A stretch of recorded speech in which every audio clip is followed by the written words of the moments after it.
안녕하세요. 반갑습니다. 오늘도 이 최장진 집사가 전하는 한반도 이야기 25번째 이야기를 유튜브 방송을 통해서 지금 방송 강의를 해나가고 있는 최장진 집사예요. 자, 내일부터, 그러니까 토요일부터 내일부터는 추석 연휴가 시작되죠. 추석 연휴, 즐거운 추석 다 되시기를 제가 인사를 드립니다. 한반도 얘기 25번째 얘기에서는 이 한반도, 우리 국토인 이 한반도는 왜 이렇게 지그자그로 형성된 남북한의 군사분계선이 만들어져야만 했을까? 이 지그자그로 형성된 남북한의 군사분계선을 자세히 보면은 판문점에서 서쪽으로 파주시를 가르고 있는 임진강 하구까지, 하구라는 것은 바다와 강이 만나는 곳이죠. 그러니까 강화까지 판문점에서 동북쪽으로, 북동쪽으로 초론을 거쳐가지고 동쪽인 강원도 쪽으로 화천군과 양구군, 그리고 이 고성군 해안가 쪽으로 명오리까지, 그러니까 해안가 쪽으로 바짝 붙어서 명오리까지죠. 명오리가에서 이렇게 지그자그로 형성된 남북한의 군사 분계선이 총 길이는 얼마냐면은 248km라고 했어요. 왜 이런 일이 벌어져야만 했을까? 다시 말하자면은 1945년 8월 15일은 일본이 패망하면서 한반도 우리 민족에게 광복을 안겨준 날이에요. 그러나 9월 2일 날, 18일 후인 9월 2일 날 극동사령관인 메가더 원서가 한반도에다가 일반명령 제1호를 발령하면서 한반도 북의 38도선이 이렇게 갈라질 때만 해도, 그러니까 6.25 전쟁이 이 땅에서 일어나기 전만 해도 황해도 연안지역인 옹진반도와 그 섬들, 그리고 연백평야와 개성과 개성지역은 남한에 기속되어 있던 땅들이에요. 그러니까 남한의 땅들이죠. 그런데 지금 보면은 어떻게 되어 있어요? 이렇게 지그자그로 되어 있으면서 임진강 하구까지 3,900제곱킬로미터를 북한이 차지하고 있고, 동쪽인 산간지대 쪽으로 남한이 4,300제곱킬로미터를 남한이 차지하고 있는 것이에요. 왜 이런 일이 벌어지고 있었을까? 여기에는 6.25 전쟁인 이 일사후퇴 당시에 미군과 중공군 사이에서 우리가 모르는 그 무엇이 있었는데, 우리가 모르는 그것은 무엇일까? 이것을 제가 풀이해 나가면서 강의를 해 나가는 거예요. 왜 이런 이야기 하냐면은 두 번 다시 우리 후손들에게는 이런 실책을 물려주지 말자는 얘기예요. 그래서 강의를, 한반도 강의를 하고 있는 거예요. 해마다 북한은 7월 27일과 9월 9일을 열병식을 대대적으로 거행하고 있죠. 이 7월 27일은 전쟁에 승리한 날이다 해가지고 전승절로 지키면서 대대적인 열병식을 가지고 있어요. 또한 9월 9일은 북조선 인민공화국이 세워진 이렇게 정권 수립한 날이다. 건국절로 세우면서 대대적인 열병식을 거행하고 있죠. 그런데 1948년 9월 9일은 엄연히 맞아 따져보자면은 유엔의 승인을 받지 못한, 나라로 인증 못한 날이 이 9월 9일이에요. 그래서 이 북한은 유엔을 승인을 얻지 못하고 나라에 인정받지 못하자 공산국가인 사회주의 국가들, 공산국가들에게 승인을 받아가지고 9월 9일을 건국절, 인민공화국의 세워진 날이라 해가지고 대대적인 열병식을 올리고 있는 것이죠. 그런데 1948년 8월 15일, 이 9월 9일이 건국되기 전에, 북조선이 일어나기 전에 8월 15일은 유엔이 한반도 내에서 유일한 합법정부임을 승인받아가지고 대한민국이라는 나라가 건국되고 수립된 날이, 정부가 수립된 날이 1948년 8월 15일이에요. 근데 북한은 9월 9일은 자기들은 나라를 인정한 날이라 하지만은 8월 15일만큼은 대한민국이 건국되고 수립된 날을 부정하고 있다는 얘기예요. 자, 7월 27일과 9월 9일 날 대대적인 열병식을 거행하면서 북한의 열병식을 보면은 참 대한민국에서 내가 눈을 가지고 아무리 봤어도 이런 큰 투력은, 군용 투력은 본 일이 없어요. 이렇게 TV에서 잠깐 나오는 것을 이제 타이어를 이제 바퀴를 내가 이렇게 다 씌워봤는데 금방 없어지기 때문에 보니까 대개 10축이에요. 이 타이어가 바퀴가 10축이 된 이 큰 무지무지하게 큰 트럭에다가 무지무지하고 무시무시한 신형 핵무기들 탑재한 이런 군용 트럭을 수십 대가 이 마치 서병세에게 보란 듯이 열병식을 거행하면서 이 여차하면은 미국 본토와 남한에 사용할 수 있던 암시를 주면서 이 열병식을 거행하고 있죠. 이 북의 열병식을 보면서 기이하게도 우리는 신기하게 바라보는 이 열병식을 신기하게 바라보는 이 경향이 있다는 거예요. 그동안 우리 정부는 어떠한 일이 있어도 6.25 같은 전쟁만이 이 땅에서 일어나서는 안 된다는 이 일념으로 남북한의 평화 안정과 그리고 비핵화만이 경제 안전으로 인해 가지고 물론이고 우리가 살 길이라 해 가지고 알게 모르게 북한에다 간이라도 빼주듯이 막 퍼주었지. 이걸 바보가 아닌 이상 모르는 사람 없어요. 나라가 강하지 못했기 때문에 이런 일이 생긴다는 얘기예요. 나라가 강하지 못했기 때문에 굴욕적인 일이 벌어지고 있다는 것이죠. 6.25 전쟁 당시인 1953년 7월 27일. 그러니까 요 얘기를 하는 거야. 7월 27일은 북한이 전쟁에 승리한 날이라고 전승절로 열병식을 갖고 있는 날이죠. 예?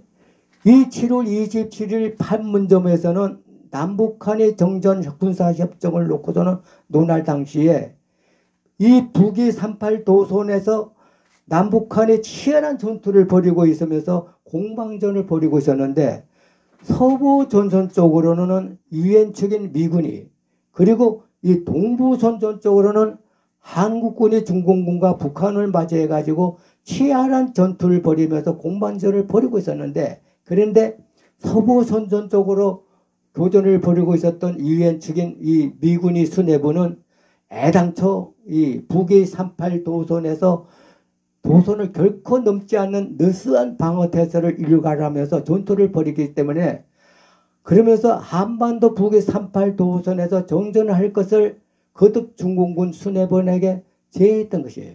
그러나 북한군은 이 공세에 이 수뇌부는 결코 옹진반도와 개선지역에 남아있는 땅을 이 곡간을 뺏어야 할 농지이기 때문에 북한에서는 비록 동부전선 쪽인 산간지대 일부를 잃더라도 목표인 임진강 하구까지 총화력을 쏟아보면서 필자적으로 미군을 공격하기 때문에 이 공세를 펼침으로써 이 공세에 밀려 미군은 임진강 남쪽으로 후퇴하고 말한 거예요. 이로써 임진강 하구인 3,900제곱킬로미터는 북쪽에 내주고 말았고 동쪽인 동부전선 쪽으로는 죽음을 무릅쓰고 북진 통일을 안고 한국군이 이 북한군과 교전을 벌이면서 철원과 강원도 북부인 당시 한반도 전역을 30% 생산하고 있었던 화천 화력발전소인 구만리 발전소, 이 구만리 발전소를 탈환하고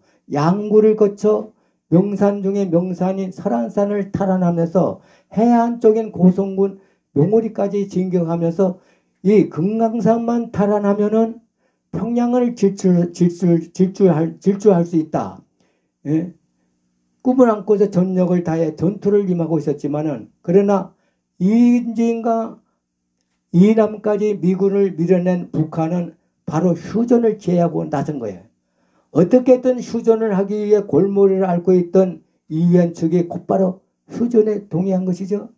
이에 전전협정이 이루어지면서 남한은 동쪽 산간지대인 고성군 해안간 쪽으로 4,300제곱킬로미터를 차지하게 되고 북한은 임진강 하구인 3,900제곱킬로미터를 차지함으로써 결과적으로 서쪽엔 농사를 지을 수 있는 농토를 3,900제곱킬로미터를 북한에 내주고 사람이 별로 살 수 없는 상가지대인 4,300제곱킬로미터를 남한이 차지하게 됨으로써 한반도 북의 38 도선이 남북 간의 군사 분계선이 이렇게 지그재그로 형성되고 말았다는 게 1953년 7월 27일 날 판문점에서는 이 정전을 놓고 군사협정을 논할 당시 최대 쟁점은 옹진반도와 연백평야와 개성과 개정지역을 한국 정부는 원래대로 남쪽으로 귀식시키는 일이었어요. 그러나 유엔 측은 개성과 옹진반도를 포기하는 쪽으로 양보하고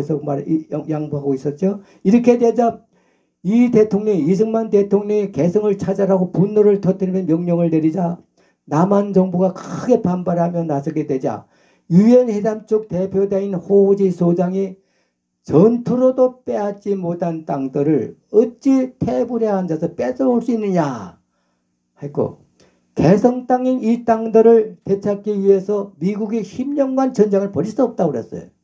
더 이상 이 문제를 전쟁을 하게 되면 이 문제로 전쟁을 또다시 하게 되면은 핵전쟁으로 발발할 수 있는 위험성이 있다는 논리를 펴므로써 결과적으로 황해도 연안 지역인 옹진반도와 그 섬들 그리고 연백평야와 개성과 개성주의 임진강 하구까지 북한에게 내주고 마는 거야. 넘겨주고 마는 거야. 미국이란 나라는 역사적으로 볼 적에 한반도 한 번도 전쟁에서 패한 적이 없는 그런 자존심을 가진 나라예요.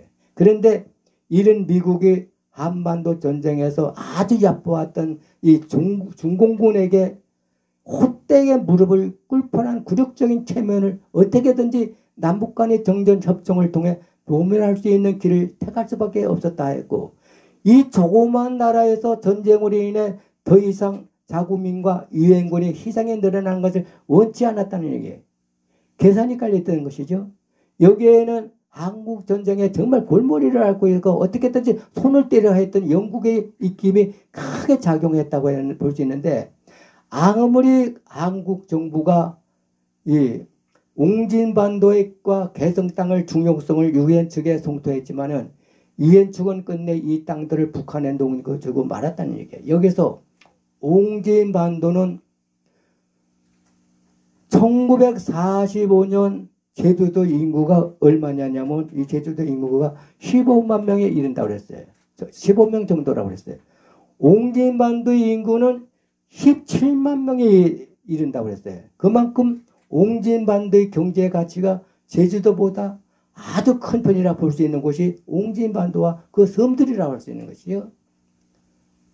옹진반도에는 도초에는 그 당시 금, 은, 연이 광물질이 산출되어 있었고, 반도 연안의 섬들에서 올라오는 많은 해산물과 어패물은 물론이고 예부터 온천수로 유명한 곳이고, 그런 것이 옹진반도라고 하죠. 또한 백년도 근해에서 잡혀 올라오는 까나리 저장 창고로 활용했던 곳이 옹진반도라고 했어요. 이렇게 옹진반도는 상업이 발달한 곳이고 면적에 비해 경제적 가치가 아주 큰 편이라고 했어요.